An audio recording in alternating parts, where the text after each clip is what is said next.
Boing. Holy crap. Hey guys, we're happy to say that this week's topic was selected by viewer Venumas Gamer. Thanks for letting us know what you'd like to see. We'll be going over what the Tree of Life and Death is, its connections to the realms of the Darksiders universe, and the known realms in said universe. Okay, so to begin with, the Tree of Life and Death is in fact an actual physical tree. Massive in size looking at it with the naked eye. Its true scope is even greater than it first appears, however, as the tree is vaguely reminiscent of Yggdrasil, the world tree from Norse mythology. In Norse mythology, it is said that, among other things, Yggdrasil connected all of the worlds that existed. In a similar manner, the Tree of Life and Death from Darksiders series is, among other things, a gateway to many worlds. Unlike Yggdrasil, which seemingly connects the realms physically via its branches and roots, the Tree of Life and Death actually appears as an enormous tree in its entirety on every world in Darksiders creation, and is called the Tree of Life and Death because on worlds of good and light it is known as the Tree of Life, and on darker realms it is known as the Tree of Death. In this way, the tree reflects the duality of life and death. At the heart of each tree lies a set of massive double doors, and intertwined throughout the roots, for those who know how to access them, portals to other realms in the universe. By taking a portal, you step into the world connected to that portal and find yourself stepping out of a portal connected to a nearly identical tree on a distant world. This is all very cool, but some of you might be wondering, where do the big doors we mentioned come in? We will explain that in just a moment, but while discussing the tree's translocation properties, two quick things should be noted before we move on. First, the Tree of Life and Death is presumably attached to every world that exists. However, there are indications that the tree can be removed, as when humanity was placed on Earth after the Nephilim raided Eden. See our video on the origins of the Nephilim for more detail here.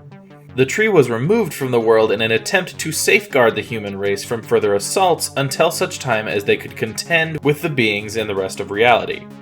Second, the portals that are attached to the tree are not the only methods by which beings can travel from one realm to another, as the Nephilim could travel from realm to realm despite having no knowledge of the tree's portals, and both angels and demons ransacked Earth in Darksiders 1 despite the lack of a tree and its accompanying portals. How this is accomplished is never really discussed, but we presume there are numerous ways, as at least two different methods of travel are shown in the games and the comics. While it is true that the most easily accessible purpose of the tree is its connection to all worlds in the universe, its most important purpose actually lies behind those giant double doors. Locked behind them is the Well of Souls.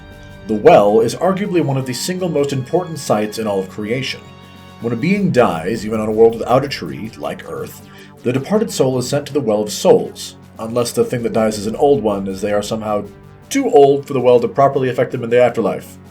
There the soul remains, presumably in a state of limbo, before being sent on to the City of the Dead, more detail on that shortly, to be cleansed. Once the spirit is cleansed, the soul is returned to the tree, to rest in the Well of Souls until such time as the soul is sent out into creation once more to fuel a new life. This indicates that life runs in a reincarnation cycle in Darksiders. It should be noted here that as in many kinds of fiction, a soul in the Darksiders universe is a very powerful thing, and as such can be used to grant immense might to those who gain control of or access to a host of souls. As such, the door to the Well of Souls can only be opened through the use of two separate keys, one of which was given to the hosts of heaven, and the other given to the hordes of hell. The idea being that no single entity or group could be trusted with the Well's power, and as such, if the keys were split between the two factions in all of creation that hated each other more than any other, they would remain safely separate, and the doors to the Well of Souls would remain safely closed. This plan was relatively successful, though it has had a few hiccups in its execution over the course of the Darksiders games. There are only a few known realms in the Darksiders universe, with presumably all but Earth connected to the Tree of Life and Death. The realm that could arguably be called the most important of these, at least in regards to keeping the rest of creation functioning properly, is the Kingdom of the Dead.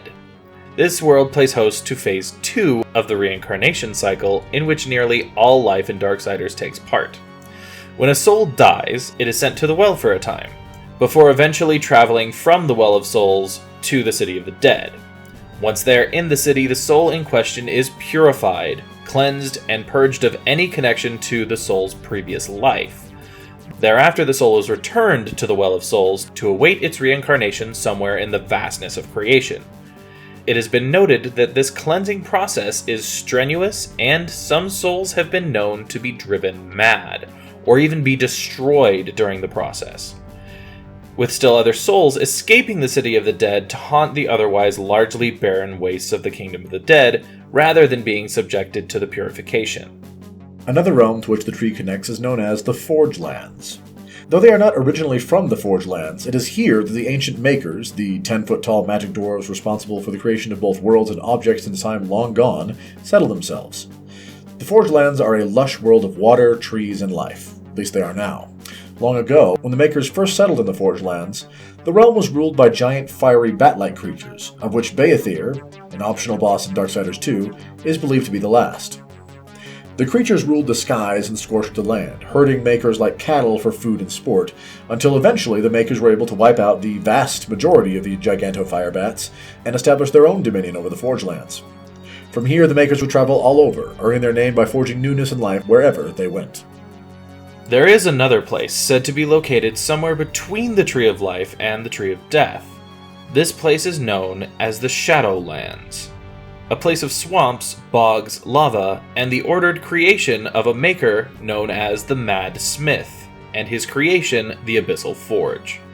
A sort of sentient golem, overmind type creature that spits out constructs to do its bidding. Millennia ago, the Madsmith created the Abyssal Forge in order to harness the powers of the Abyss itself, and infuse the Forge's own creations with said power. The other makers found this creation to be blasphemous, dangerous, and foolish, but instead of destroying the Smith and his Abyssal Forge, the makers somehow locked them away into a little pocket space. That was the Shadowlands.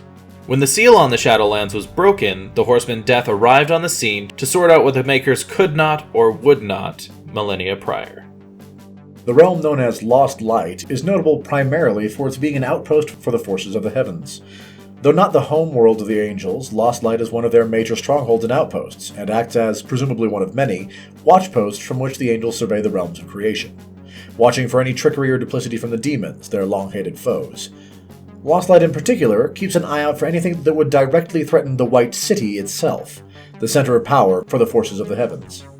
It is also notable for being the hiding place for the angels' key to the Well of Souls, which is odd, as the only logical reason we can think of to not stow such a dangerously powerful item in, say, the White City, would be because the angels worry that one of their own would steal it.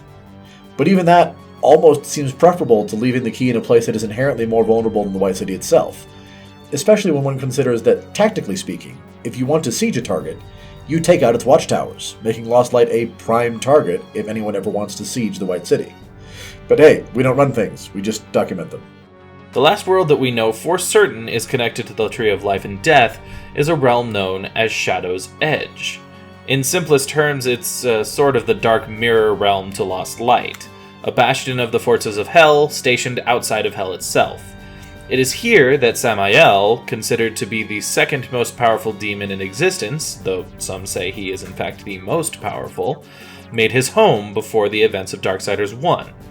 Here, Samael held court, and held many treasures, most notably the demon's key to the Well of Souls. However, during the events of Darksiders 1, he opposed the idea of allowing the Destroyer, the main antagonist of the first Darksiders game, to helm the forces on Earth, subsequently losing favor and trading his place as Lord of Shadow's Edge with that of prisoner bound to Earth. In his absence, the ancient demoness Lilith, creator of the Nephilim, rules Shadow's Edge in his stead.